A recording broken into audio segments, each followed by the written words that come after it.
और आप देख रहे होगे मेरा बेटा कहाँ, मेरी बेटी कहाँ, मेरा कार कहाँ, मेरी कोठी कहाँ। कहते हैं सपना सा जा टूट उठ के मुंड पकड़ रोए, तेरा ये स्वप्न सा टूटेगा।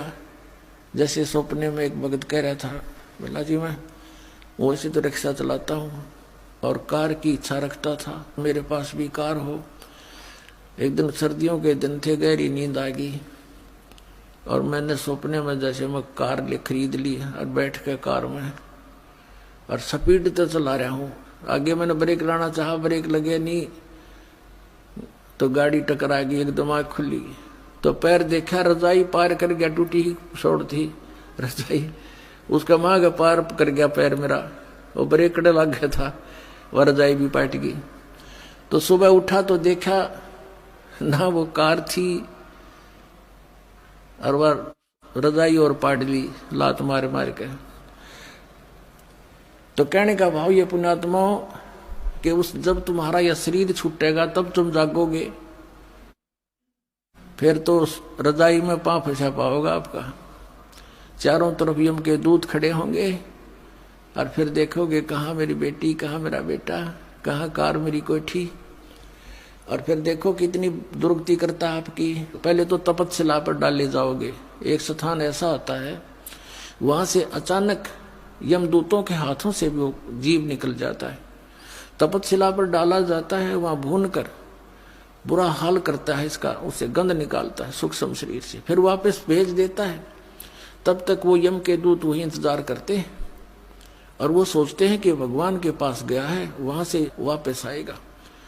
और फिर वो पकड़ कर ले जाते हैं धर्मराज के पास। धर्मराज जैसा भी उसका विधान अनुसार बना देता है कि जा तू प्रेत बन। अब वो प्रेत बनाकर भेज दिया जाता है।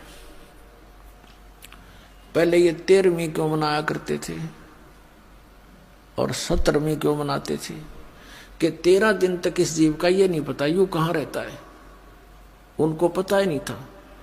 अब 13वें दिन आवे सारे कोल्लू में गए, पीड़ पड़ के तपस्या पर बन के धर्मराज के दरबार में लाइन लग जाती है, इसका नंबर आता तब इसको आगे योनि प्राप्त होती है। तो 13वें दिन फिर यो नीचे पटक दिया जाता है। फिर ये आता अपने घर, जहाँ आशा ता बादशाह हुई, कहते कि गधा बनेगा, किसी का पशु बन जाएगा उसी परिवार में, या कुत्ता बनकर उसी गली में सैर सपट्टे कर रहा होगा, या प्रेत बनकर फिर वहीं आता है घर पे। और ये घर पे आकर के क्या कहता, बेटा देख मैं आ गया हूँ, बेटी मैं आ गया हूँ। वो सूक्ष्म शरीर है, उसको बोलने के लिए स्पीकर चाहिए एक स्थूल शरीर का, वो उसका खत्म हो गया। अब वह धक्के खा रहा है, वहीं भटक रहा है, कोई उसकी सुन नहीं रहा।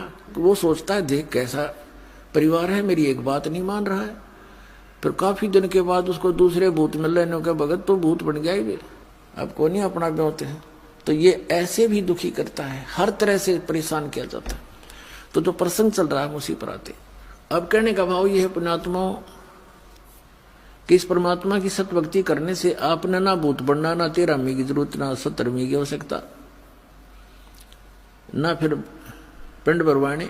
इन पिंड भरवाने के सहारा लग क्या फायदा मिलता।